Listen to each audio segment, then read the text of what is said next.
Hello, Internet. It is I, the Malik Aaron, and welcome back to Box Office Predictions. Today, we're going to be talking about Devotion.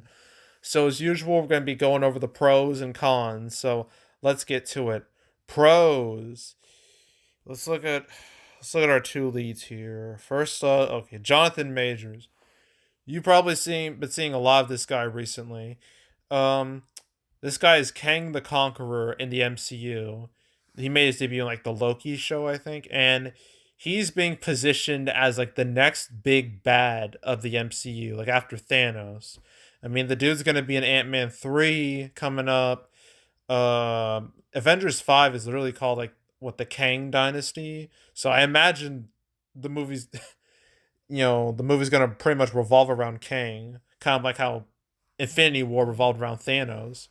But and not to mention he's going to be in Creed 3 next year too. So yeah, Jonathan Majors, he's definitely becoming a more and more recognizable face, which is definitely a good thing. I always say it's better to have recognizable faces than non-recognizable faces in movies. So there's that. Who else? Glenn Powell, I think. What has he been in? Let's go to him. Oh, Top Gun Maverick. Okay. um yeah, like I'm pretty sure I don't need to explain Top Gun Maverick for you. You all know about it. Biggest movie of the year, made like 1.5 billion. Like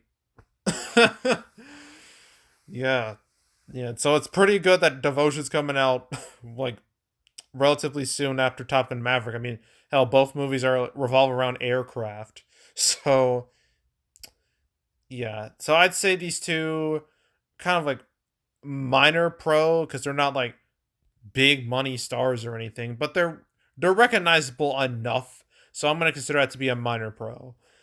So that's pro number one. Pro number two are its reviews. I'm looking at this off screen on Rotten Tomatoes. Its critic score is at 77%, which is pretty darn good. Nothing to complain about there.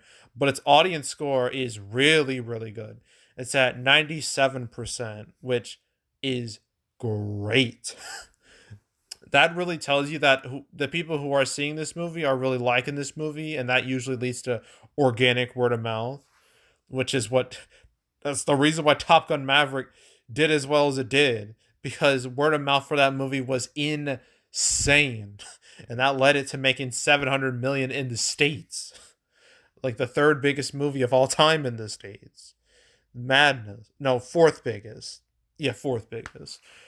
Absolute madness. So word of mouth can take a movie places, definitely, whether they be good places or bad places. And here it seems like it'll take it in a good place, but again, that's things are kind of murky when it comes to that. But still, good reviews, great word of mouth, easy pro. Don't need to go any further to that. Another pro is that this is like the kind of like historical war movies, because this is going over like the Korean War. Not too many movies that really covered that, but there are movies that have like covered like other wars that I think they would be comparable. I said the Navy. Well, let's see the Navy. Let's see, what do we have? Greyhound. Well, I can't talk about that. That went to Apple TV Plus thanks to the pandemic, so we got to scratch that. Midway. That's a good comparison. It's a damn good comparison. So Midway, this came out in the good old pre-pandemic times of November 2019. Well, I think COVID actually started in China in like November, but in America it was a non-issue. So at least at that time. But yeah, Midway came out November 2019. Came out. It didn't come out Thanksgiving, but it came out like way earlier than that.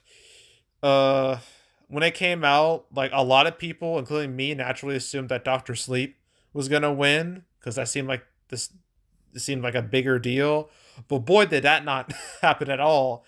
Instead, Midway shocked everyone, and it opened at number one with like 17.8 million, which was better than what anyone thought it would do. Granted, the movie didn't do good at all, but it could have been a lot worse, and it was number one, so it definitely has that going for it. But yeah, Midway is one that I would consider. Why is Two Guns on here? That's weird. I'm trying to think of some other ones. war. Let's just go with war. There's been plenty of war movies. Too many. Like it's ridiculous. Um Trying to think of like historical war movies. There's Midway. What, Angry Birds 2 is a war movie. Okay. Uh I'm trying to find legitimate war movies. What about where's 1917? That's a war movie. That's a place in World War One. I don't think I'm gonna get very far when it comes to this, but I'm gonna try Dunkirk. I guess that did super well, no doubt, thanks to Christopher Nolan. And it had a much better date. It had like a mid July date. Uh, Not counting War for the Planet of the Apes, not counting Transformers or Wonder Woman. Man, the war genre is very broad, at least according to this. Where is it? Wait, no Hacksaw Ridge? Really? No? That did really well. And that came out in November too, so that's weird. Um we're gonna be here all day. Well, because American Sniper, that did stupid well when it came out in 2015. There was like Unbroken, I guess. That did well. What was it? Lone Survivor, that did well. That's more modern. Where was it? I think it was 2013. Well, not Red Dawn. No, it was weird. Is the damn movie. Okay, Red Tails. Red Tails, there we go. Red Tails, this came out in 2012. It opened with like 18.7 million, which is a number this movie Devotion would kill for. But it didn't do well overall. Well, I mean, it did okay domestically, but overseas it made nothing, which just killed it. So, yeah, that opening really shows you that.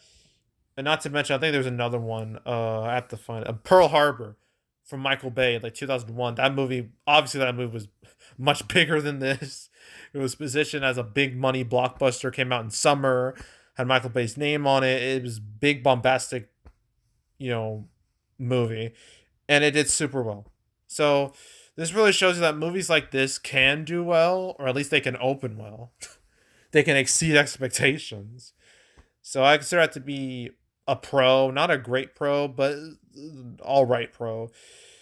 Another pro I can think of is that Sony's been doing okay when it comes to advertising this. I mean, they've done a better job advertising this when compared to say Disney with Strange World.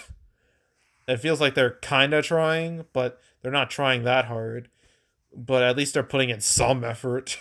So I would consider that to be a minor pro too. I think that's it. Okay, cons. Thanksgiving. Now, I already mentioned Thanksgiving can be a lucrative weekend, but it depends on what movies come out. All right? Not every movie is going to thrive on Thanksgiving. Like, you have to be like a big guaranteed blockbuster to do that. That's like Disney movies. The past decade plus, it's literally just been like a Disney animated movie opening Thanksgiving weekend and doing pretty darn well.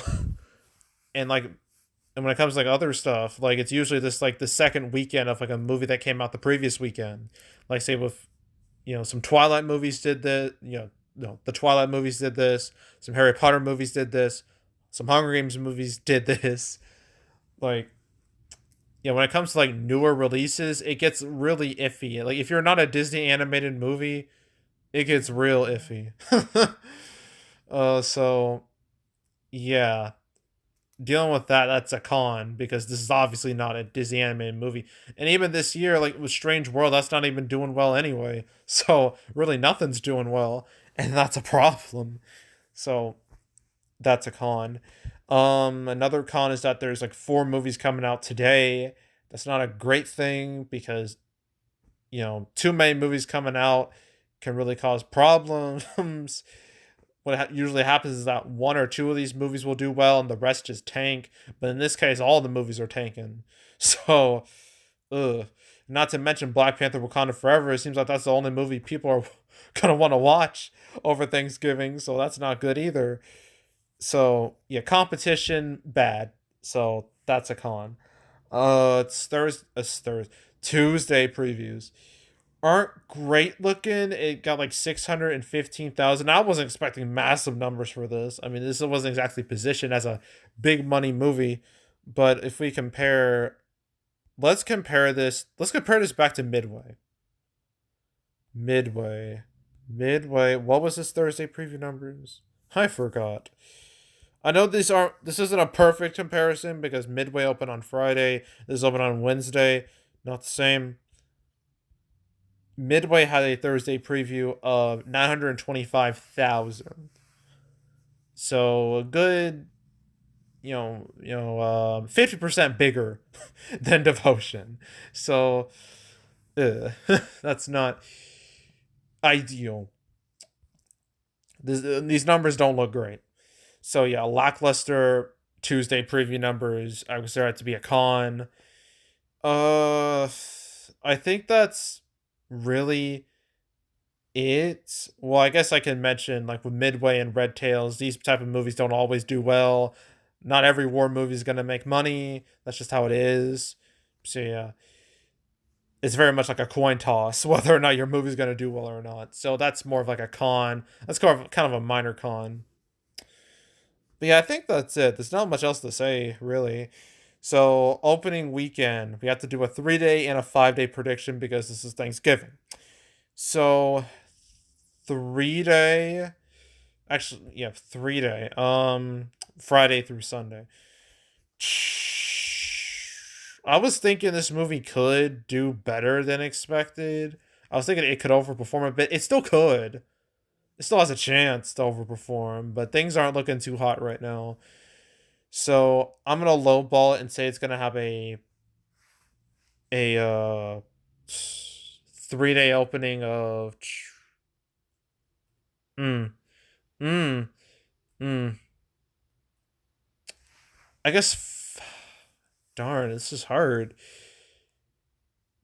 6 to I don't know, 6 million 3-day opening weekend, and then like its 5-day opening is like 10 million, maybe, probably. I don't know. That's why I think that's what I'm going with. So like, and its total, I don't know, man. Like 20 to 30 million, maybe if it's really lucky. I don't know. We'll see. That's what I'm going with. And I just realized I forgot to do a final prediction for Bones and All. That's fun. Um, for that movie, I'm thinking it's gonna be like less than 20 for that. Probably 15 to 20 for that. But okay, we're done with Devotion. Two more. Fablemans and Strange World. And then that'll be it for Thanksgiving. And November as a whole. So yeah, that's it. That's all. Make sure to subscribe, like this video, leave a comment, turn notifications, share the whole drill. Want to check out more videos like this? I got playlists on the homepage for all previous prediction videos I made this year. When it comes to, I already mentioned like, no, I did. No, I haven't. I guess all the Sony movies I've talked about this year, like from your Uncharted to Morbius to Bullet Train. What else? Woman King, that's another one. Lyle Lyle Crocodile is another one. What else was Where the Crawdads Sing? That's another one. I'm struggling. I'm struggling to think. Those are the main ones that pop into my head. So, want to watch my prediction videos on those? You can go right ahead. There's also the canceled series where I go over all the movies that were supposed to come out but didn't. There's like 166 episodes. I covered Devotion once, only once. It was episode 136. I covered it alongside See How They Run. Covered it alongside that. So episode 136, that's where I talked about Devotion. I'm pretty sure that's the only one. Yep, that's the only one. So you want to watch that episode or any other episodes, all 166 of them, go right ahead. I highly encourage it. Binge watch it all from beginning to now. Go do that. There's also box office recaps where I go over the box office results for any particular month. Uh, my November recap video is going to be coming out the first 2 weeks of December within the first 2 weeks. So stay tuned for that. I'll let you know if anything changes. But if you want to watch any of the past recap videos I've done on the channel, you can go right ahead. And yeah, that's it. That's all. I am out. Goodbye.